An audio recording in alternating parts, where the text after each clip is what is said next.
नहीं, वो अखिलेश यादव तो सही बोले हैं। मैनेजर कमाया, गार्ड कमाया, जो सरकारी कर्मचारी थे बैंक में वो कमाए। जिसके पास पैसे था वो तो अपना बैठे बैठे सारा काम कर लिया। ये तो गठबंधन की मजबूरी थी। ये गठबंधन की मजबूरी थी, इसलिए गठबंधन किया कि 3 सीट कांग्रेस के दिया, 4 सीट पर अपने लड़ा। अभी हाल ही में आप लोगों ने अखिलेश यादव जी का बयान सुना होगा। उनका कहना है कि बीजेपी का सबसे बड़ा घोटाला नोटबंदी है, क्योंकि नोटबंदी में जो घोटाला है इनका, उसमें सबसे अपनी चपेट में ये गरीब मजदूर किसानों को अपनी चपेट में लेते हैं। तो यहाँ पर हमारे साथ इसी मुद्दे में खास बातचीत के लिए मौजूद है एक अंकल जी, उनसे जुड़ते हैं और जानते हैं। अंकल जी क्या नाम? रंजीत झा। अंकल जी, आपने अखिलेश यादव जी का बयान सुना था। उनका कहना है कि बीजेपी का सबसे बड़ा घोटाला नोटबंदी है, कितना सहमत है? नहीं, वो अखिलेश यादव तो सही बोले हैं। सही बोले हैं। सही बोले हैं। कमाया कौन? मैनेजर कमाया, गार्ड कमाया, जो सरकारी कर्मचारी थे बैंक में वो कमाए। ये देखना चाह रहे थे मोदी जी कि गरीबी के पास कितने पैसे, उसको निकलवाना चाह रहे थे। बाकी जिसके पास पैसे था वो तो अपना बैठे बैठे सारा काम कर लिया। कमीशन पर ही काम हुआ। मैनेजर के कहा कि इतने पैसे हैं, इतने जैसे कि आपको हमको दे दो, इतना तुम रख लो। गरीब आदमी तो अपना रखे हुए था, अलमारी में रखो तब और बेड में रखो तब, जो भी था 10, 5, 2-2 हज़ार के नोट वो निकाल के, 500 के नोट ये सब निकाल के बाहर कर दिया। तो इसमें बीजेपी ने क्या घोटाले करे, लेकिन अखिलेश यादव जी जो बोल रहे हैं कि घोटाले करे, इसमें घोटाले का क्या बात है? जो पैसे जितनी बरामद हुआ, आपने आज तक बताया क्यों नहीं कि इतने हमारा बरामद हुआ है? ये तो आप बताए नहीं ना गवर्नमेंट ने। उसको बताना चाहिए ना कि इतने हम माने कि बरामद किए। ये बरामद तो अभी तक आउट नहीं हुआ। अभी 2-2 हज़ार के नोट भी पकड़ा है कितने नेता के पास, उसको भी नहीं वागदल किए कि इतना पैसे आया बैंक में। तो क्या लग रहा है, जब सरकार के पास पैसे खत्म हो जाते हैं, फंड आना बंद हो जाता है, तो क्या लग रहा है जब नोटबंदी का ये जो सिलसिला है जारू कर देते हैं? ऐसा ही है मैडम, वो देखते हैं कि इतने साल पुराना हो गया तो इसको तुरंत 500, 1000, 2000 के अभी भी जो 500 के नोट है, अभी सब बहुतों आदमी ऐसा है कि जात के रखे हुए। फिर नोटबंदी बंद हो जाएगा तो कितने घर में निकलेगा। तो इससे क्या लग रहा है कि जनता का नुकसान हो रहा है नोटबंदी बिल्कुल, से? ये सब जनता ही के होता है, जो मध्यम वर्ग के है। बड़े आदमी के लिए कुछ भी नहीं। बड़े आदमी के तो फोन पर ही काम हो जाता है। वो नेता हो तब कोई भी हो, उनके फोन पर काम हो जाता है। हम आधार कार्ड बनाने जाते हैं तो धक्का खाना पड़ता है, वोटर लिस्ट बनाने जाते हैं तब धक्का खाना। उनको तो फोन पर ही सब काम हो जाता है। धक्का खाने वाला तो गरीब आदमी है, अमीरों तो नहीं है। इसमें लाइन में खड़ा होकर कभी देखे हैं आप? नहीं होता। तो मतलब हर तरीके से गरीब को ही पीसा जाता है। बिल्कुल बिल्कुल, गरीब ही मार खाता है मैडम, मध्यम तो वर्ग। क्या लग रहा है अब फिर से नोटबंदी करेंगे क्या केंद्र सरकार? अब ये तो उनकी मर्जी है, केंद्र में बैठे हुए हैं, वो जब चाहे तब कुछ कर सकते हैं। मोदी जी के भाई एक बोली पर लोग थाली बजाते हैं, एक बोली पर दीप जलाते हैं। मोदी जी जब घोषित कर देंगे तो वो करना पड़ेगा है? और अखिलेश यादव ने ये भी बोला कि योगी आदित्यनाथ वस्त्रों से योगी हैं, लेकिन विचारों से योगी नहीं है। ऐसा बात हमको उनको आरोप हम नहीं लगा सकते हैं। अब उनकी मर्जी है, कपड़ा कैसे पहने न पहने उनको पर हम चुटकी नहीं ले सकते। वो अपने अपने इच्छा है। अब मान लीजिए हम ये धारण किए हुए हैं तो लोग कहेंगे बीजेपी वाले हैं, कहेंगे ना। जरूरी नहीं है कि हमने गमछा रख लिए तो हम बीजेपी के वोटर हो, ये बात नहीं है। हमारी मर्जी है हम किसको वोट दें।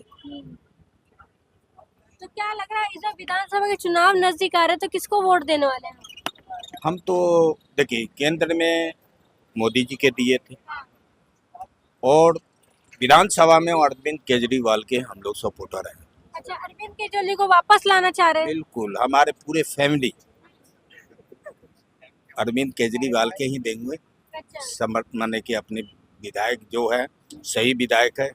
आज तक विधायक को कन्ना पर हाथ भी दे देते हैं, दूगो गाली भी दे देते हैं, कुछ बात भी बोलते हैं तो यो बर्दाश्त करता है अगला।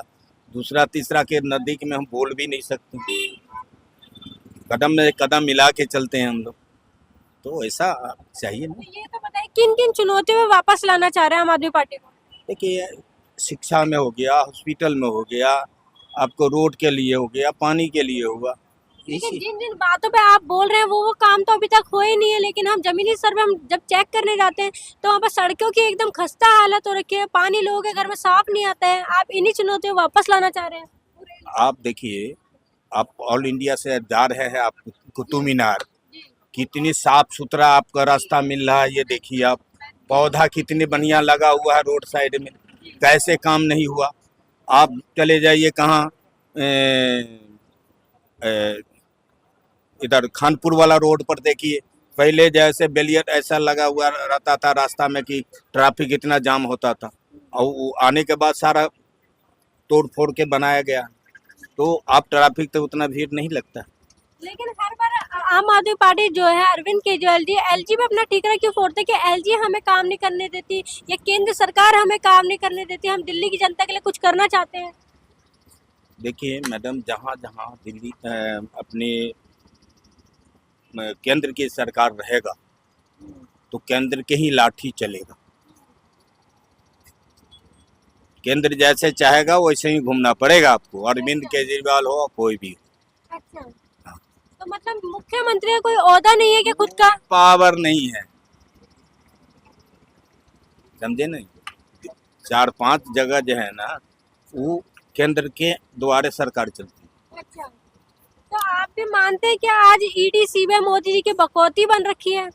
वो तो सभी जान रहे हैं क्या है नहीं, किसके पास छिपा हुआ है। जी। अगर ऐसा बात रहता तो जेल से बाहर क्यों आता, क्यों आया?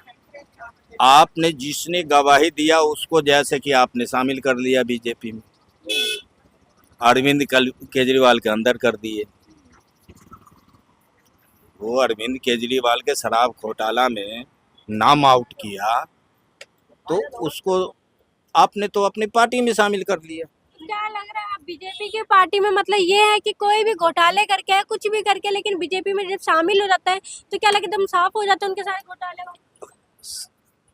महाराष्ट्र के ले लीजिए, शरद पवार के भाई भतीजा को ले लीजिए, पहले तो खूब बोलते थे कि इतनी घोटाला किया उतना घोटाला किया, आज क्यों अपने गठबंधन में सरकार में बना रखे हैं। सर आप उनकी बात करें, लेकिन जब अरविंद केजरीवाल ने भी तो सत्ता में आने से पहले बोलते कांग्रेस से हाथ नहीं जुटाएंगे, विपक्षों से कभी हाथ नहीं मिलाएंगे, अपने बच्चों की कसम खाई थी, सिक्योरिटी नहीं लेंगे, लेकिन आज वही सब काम अरविंद केजरीवाल जी ने खुद करे हैं।